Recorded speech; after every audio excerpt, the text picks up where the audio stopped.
YouTube के सभी दर्शकों को मेरा नमस्कार। आप सभी को राधे राधे, जय श्री कृष्ण। आज की हमारी अंग्रेजी जो अभ्यास पुस्तिका है उसकी अंतिम क्लास है।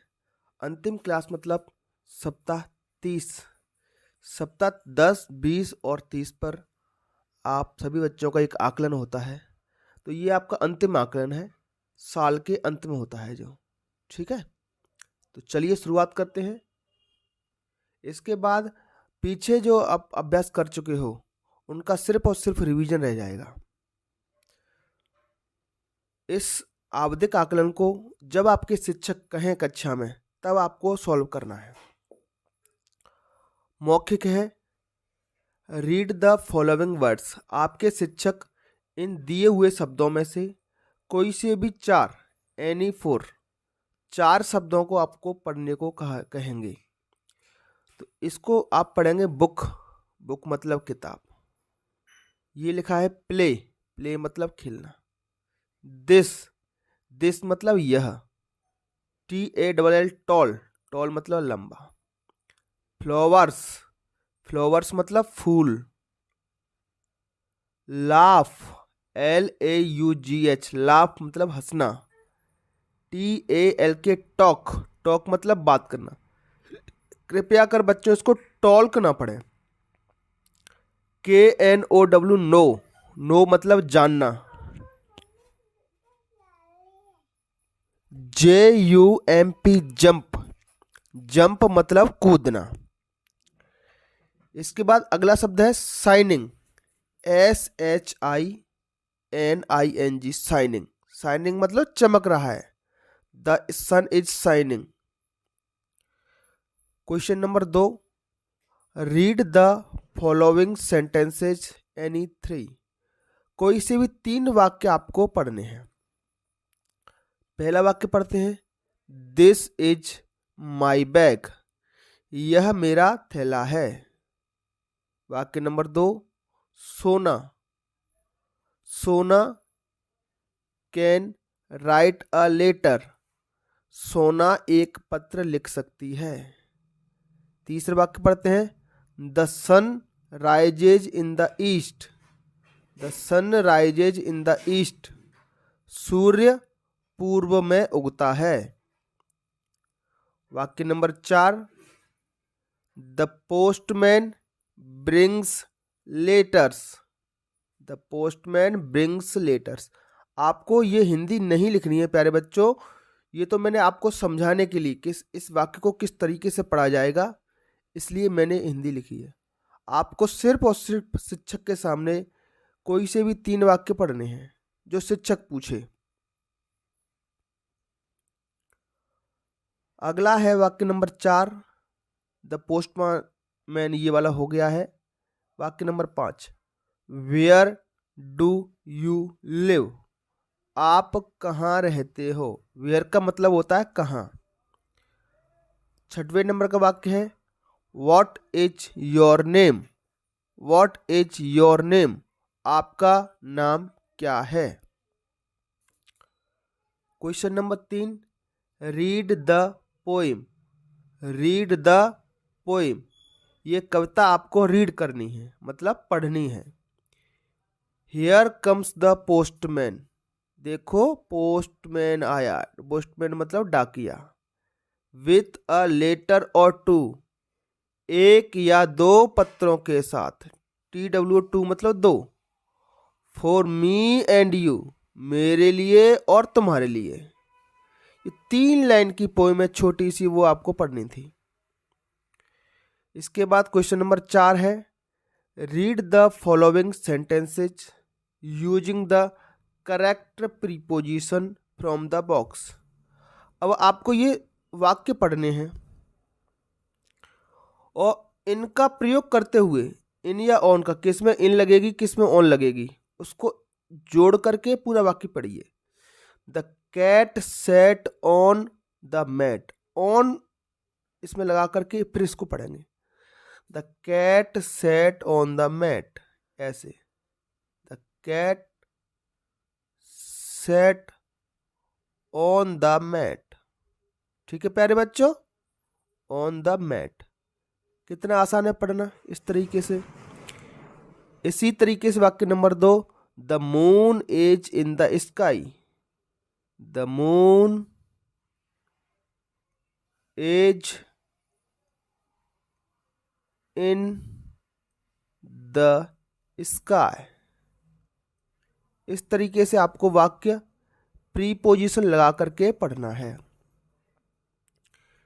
इसके बाद अगला प्रश्न है, give opposites of the following. मौखिक रूप में ही देने हैं, मैंने लिख के बता दिया है। कम, कम का अपोजिट होता है गो, कम माने आना, गो मतलब जाना। ओपन, ओपन मतलब खोलना, इसका अपोजिट है क्लोज, क्लोज मतलब बंद करना। बिग मतलब बड़ा, इसका अपोजिट है शॉर्ट, शॉर्ट मतलब छोटा। ठीक है। अगला है अप, अप माने ऊपर, डाउन मतलब नीचे, अप माने ऊपर, डाउन, अप का क्या हो जाएगा अपोजिट, डाउन। इसी तरीके से डे, डे माने दिन, नाइट माने रात, डे का अपोजिट हो जाएगा रात। गुड, गुड मतलब अच्छा, बैड मतलब बुरा, तो गुड का अपोजिट हो जाएगा बैड। तो इन सभी शब्दों के अपोजिट आपको बताने होंगे मौखिक रूप से, साथ साथ में इनकी स्पेलिंग भी आपको याद होनी चाहिए। अब आते हैं रिटन असेसमेंट, जो लिखित में आपको प्रश्नों के जवाब देने हैं। Choose the correct option and right, सही ऑप्शन का चुनाव करें और लिखें। Question number 1, the Bhojpur temple is situated in. आपने एक पाठ पढ़ा होगा आपकी अंग्रेजी में, अभ्यास कार्य में भी अभ्यास किया है ना, a visit to a historical place. ऐतिहासिक स्थान जो भोजपुर का मंदिर था वो किस जिले में था, उसमें मैंने बताया था। तो इसका सही जवाब है ऑप्शन नंबर ए। ठीक, तो आप यहां पर लिखेंगे option number A, Raisen district. The postman brings, postman क्या लाता है प्यारे बच्चों, द ब्रिक्स, ईंट लाता है क्या, नहीं। पत्थर लाता है क्या, द स्टोन, नहीं। द फ्लावर्स, ये भी नहीं। तो वो क्या लेके आता है, द लेटर्स। तो सिर्फ डी ऑप्शन में आप भर देंगे द लेटर्स। ठीक है। प्रश्नों को पढ़ना, वो क्या पूछ रहा है ये सब आपको आ जाना चाहिए अब तक। The past form of the verb like, like ये जो शब्द है लाइक वर्ब है आपकी, इसकी पास्ट फॉर्म बतानी। तो मैंने बताया था ईडी लगा करके हम पास्ट फॉर्म बना सकते हैं, तो लाइक्ड इसकी पास्ट फॉर्म हो जाएगी। ये लाइक्स लिखा है, ये नहीं हो सकता। ये लाइकिंग आईएनजी है, ये नहीं हो सकता। ये है सी नंबर, सी ऑप्शन इसका सही हो जाएगा, लाइक्ड।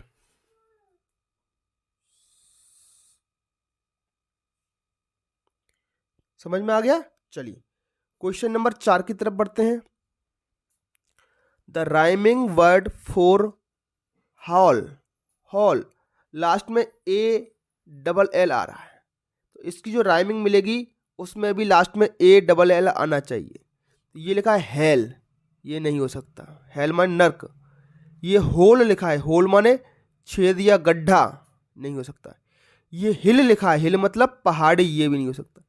डी नंबर का देखो ए डबल एल लास्ट में लिखा है, तो बॉल, यही हमारा जवाब है option number D, ball, hall और बॉल।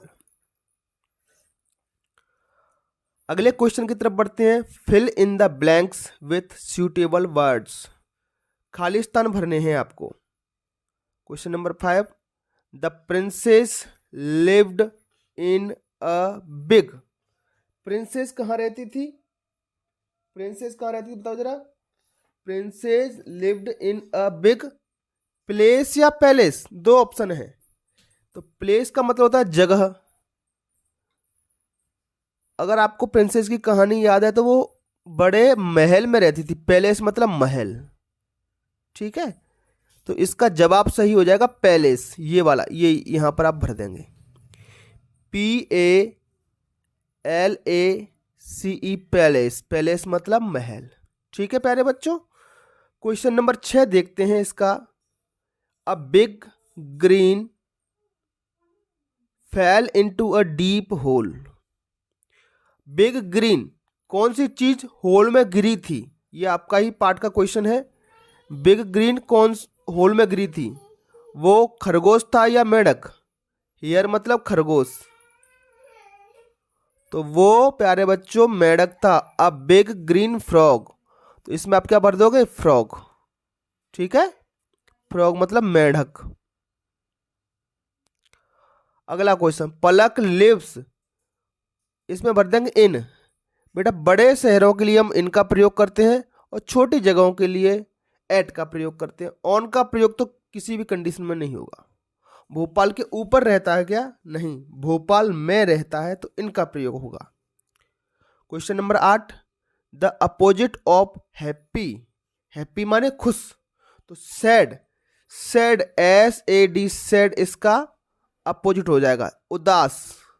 हैप्पी माने खुश, सैड माने दुखी या उदास।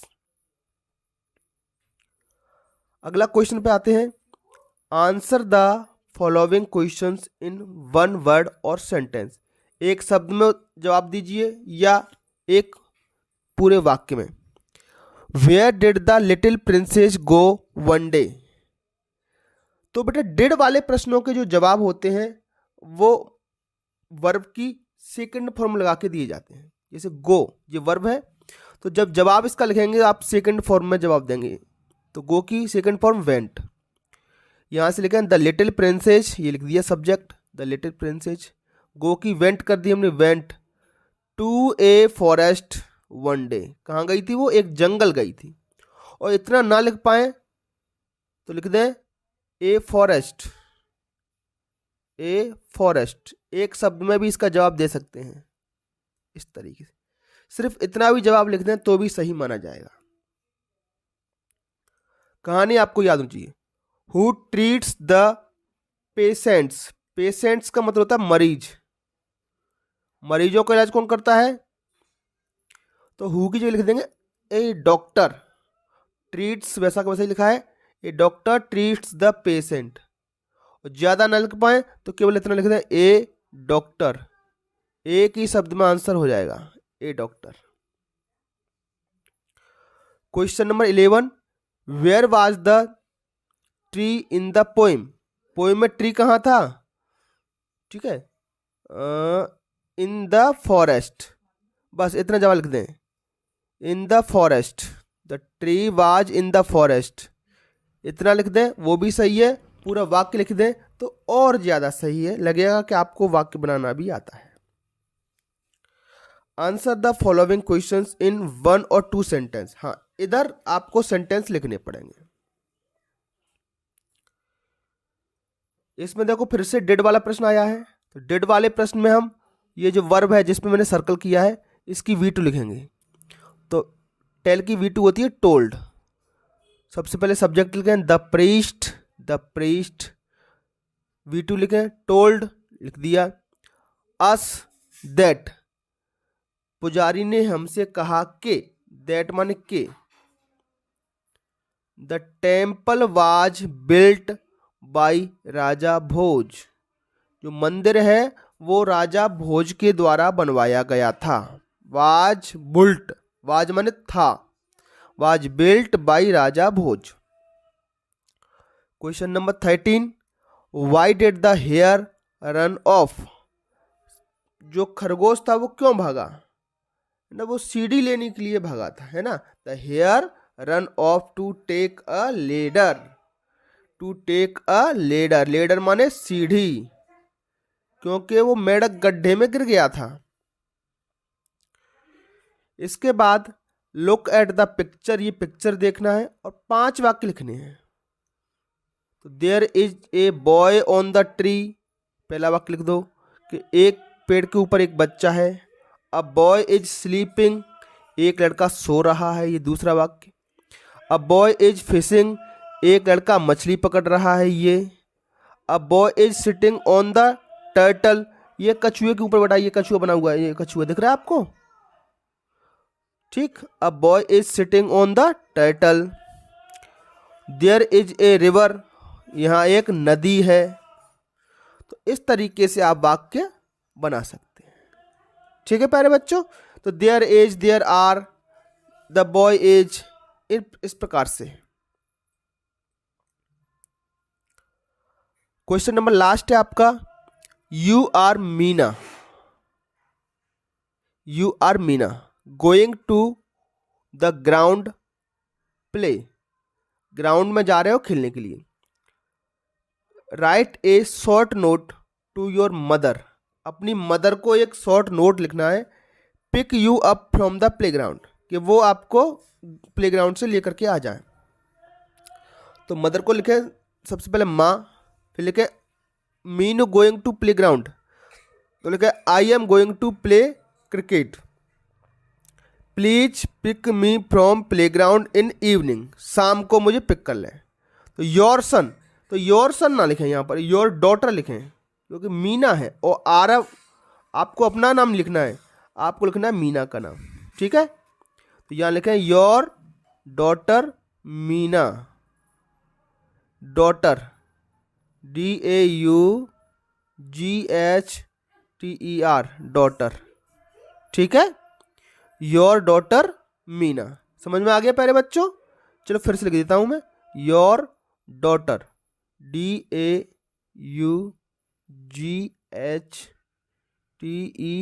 डॉटर। यहाँ आरव की जगह लिखे मीना, ठीक है प्यारे बच्चों। चलिए, तो ये था हमारा आज का लेक्चर वीडियो, ये यहाँ पर फिनिश होता है और इसके साथ साथ आपकी जो कंप्लीट इंग्लिश है वो भी यहाँ पर फिनिश होती है, ठीक है प्यारे बच्चों। तो आपको बहुत बहुत शुभकामनाएं कि आपने अंग्रेजी का ये पूरा अभ्यास कार्य कर लिया है। इसके साथ साथ बेटा आपके जो छोटे भाई बहन हैं वो कक्षा 3 में है, इस बार कक्षा 4 में आ जाएंगे, है ना। तो उनके साथ भी शेयर करें और उनको भी ये सिखाएं जो आपने सीखी है। चलिए बच्चों, फिर मिलेंगे अगली क्लास में, तब तक के लिए आपका दिन शुभ हो। Have a nice day and thank you.